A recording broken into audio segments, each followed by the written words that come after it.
자식에게 생활비 부탁하지 않는 부모는 은퇴 전에 이것을 준비합니다. 사람이 나이를 먹는다는 건 참 묘한 일입니다. 젊을 때는 부모님을 보며 왜 저렇게 사소한 걸 걱정하실까 싶었는데 어느 순간 그 나이가 가까워지면 마음이 달라집니다. 특히 은퇴라는 단어가 현실로 다가오기 시작하면 더 그렇습니다. 회사에서 정년이 보이기 시작하고 통장 잔고를 다시 들여다보게 되고 앞으로 20년, 30년은 어떻게 살아야 하지? 하는 생각이 자연스럽게 떠오릅니다. 예전 세대 부모님들은 흔히 이런 말을 하셨습니다.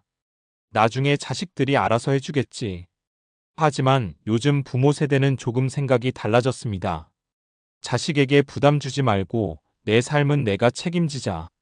실제로 은퇴를 앞둔 많은 사람들이 가장 걱정하는 것이 하나 있습니다. 바로 노후에 자식에게 생활비를 부탁하게 되는 상황입니다. 자식에게 손 벌리고 싶어서가 아닙니다. 단지 경제적인 준비가 부족하면 어쩔 수 없이 그렇게 되는 상황이 생기기 때문입니다. 그래서 은퇴 준비를 제대로 한 부모들을 보면 공통적으로 준비해 둔 것이 하나 있습니다. 거창한 재테크나 특별한 비밀이 아닙니다. 그것은 바로 노후 현금 흐름입니다. 즉, 은퇴 후에도 매달 꾸준히 들어오는 돈의 구조를 만들어 두는 것입니다. 은퇴 준비의 핵심은 큰 돈이 아니라 매달 들어오는 돈입니다. 많은 사람들이 은퇴 준비를 이야기할 때 이렇게 생각합니다. 노후에 5억은 있어야 한다. 10억은 있어야 편하게 산다.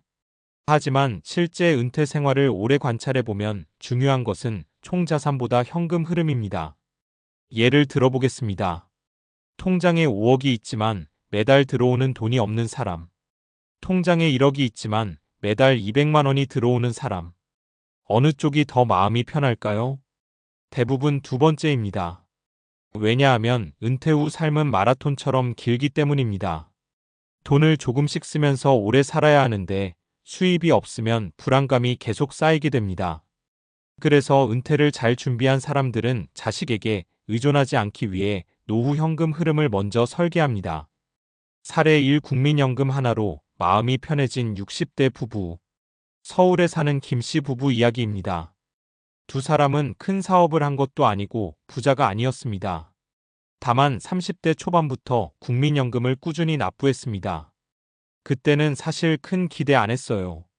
그냥 의무니까 낸 거죠. 하지만 은퇴 후 상황이 달라졌습니다. 두 사람이 받는 국민연금이 합쳐서 월 190만 원 정도였습니다. 여기에 작은 아파트 전세금 이자와 약간의 아르바이트 수입을 더하니 생활비가 크게 부족하지 않았습니다. 김 씨는 이렇게 말했습니다. 큰 돈은 없어요. 그런데 매달 돈이 들어오니까 마음이 편합니다. 자식한테 손 벌릴 일이 없으니까요. 자녀들도 마음이 편했습니다. 부모님이 생활비 때문에 힘들어하지 않는다는 것만으로도 부담이 크게 줄어들기 때문입니다. 사례 2 은퇴 후에도 월세가 들어오는 70대 아버지. 부산에 사는 박 씨는 젊을 때 큰 돈을 번 사람은 아니었습니다. 다만 소형 상가 하나를 50대 후반에 구입했습니다. 그때 주변 사람들은 말렸습니다. 지금 나이에 무슨 투자를 해요. 하지만 박 씨 생각은 달랐습니다. 내가 일 못하면 돈도 멈추잖아요. 그게 무서웠어요. 지금 그 상가는 월 120만 원 정도 월세가 들어옵니다. 국민연금까지 더하면 약 월 200만 원 정도가 됩니다. 박 씨는 웃으면서 이렇게 말합니다. 자식들이 용돈 준다고 하는데 안 받아요. 내가 쓸 돈은 있으니까. 이 말 속에는 은퇴 후 자존감이 담겨 있습니다. 노후에 경제적 독립을 유지한다는 것은 단순히 돈의 문제가 아니라 삶의 존엄과도 연결되기 때문입니다. 사례 3 연금저축 하나가 만든 노후의 안정감. 대구에 사는 이 씨는 평범한 직장인이었습니다. 40대 중반부터 연금저축을 시작했습니다. 매달 30만 원씩 넣는 작은 금액이었습니다. 처음에는 별 기대 없었어요. 그냥 세액공제 받으려고 시작했죠. 하지만 20년이 지나고 은퇴를 앞두면서 상황이 달라졌습니다. 이 연금이 월 70만 원 정도 나오게 된 것입니다. 국민연금과 합치니 약 월 160만 원 정도가 되었습니다. 큰 돈은 아니지만 이 씨는 이렇게 말합니다. 이 돈이 있다는 것만으로 마음이 달라요. 최소한 생활비 때문에 자식들 눈치 볼 일은 없겠구나 싶거든요. 결국 은퇴 준비의 핵심은 이것입니다. 많은 사람들이 노후 준비를 너무 거창하게 생각합니다. 하지만 실제로 은퇴를 잘 준비한 사람들을 보면 공통점이 있습니다.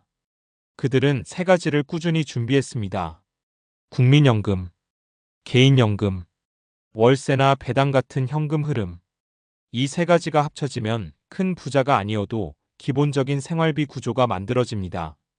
그리고 이 구조가 만들어지면 자연스럽게 이런 마음이 생깁니다. 자식에게 부담 주지 말고 우리 삶은 우리가 책임지자. 자식에게 가장 큰 선물은 돈을 안 받는 부모입니다. 많은 부모들은 자식에게 재산을 물려주지 못할까 걱정합니다. 하지만 자녀 입장에서 가장 고마운 부모는 의외로 이런 부모입니다. 부모님이 생활비 걱정을 하지 않는 부모. 부모가 경제적으로 안정되어 있으면 자녀도 자신의 삶을 살아갈 수 있기 때문입니다. 그래서 요즘 은퇴 전문가들은 이런 말을 합니다. 노후 준비는 자녀를 위한 마지막 책임이다. 은퇴는 끝이 아니라 새로운 삶의 시작입니다. 우리는 은퇴를 흔히 인생의 끝처럼 생각합니다. 하지만 실제로는 그렇지 않습니다. 요즘은 은퇴 후 삶이 20년, 30년 이어집니다. 즉, 은퇴는 끝이 아니라 두 번째 인생의 시작입니다.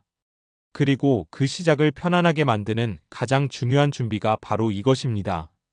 은퇴 후에도 매달 들어오는 돈의 구조. 큰 돈이 아니라도 괜찮습니다. 월 50만 원, 100만 원이라도 꾸준히 들어오는 돈이 있다면 삶의 안정감은 완전히 달라집니다. 그래서 자식에게 생활비를 부탁하지 않는 부모들은 대단한 비밀을 가진 사람들이 아닙니다.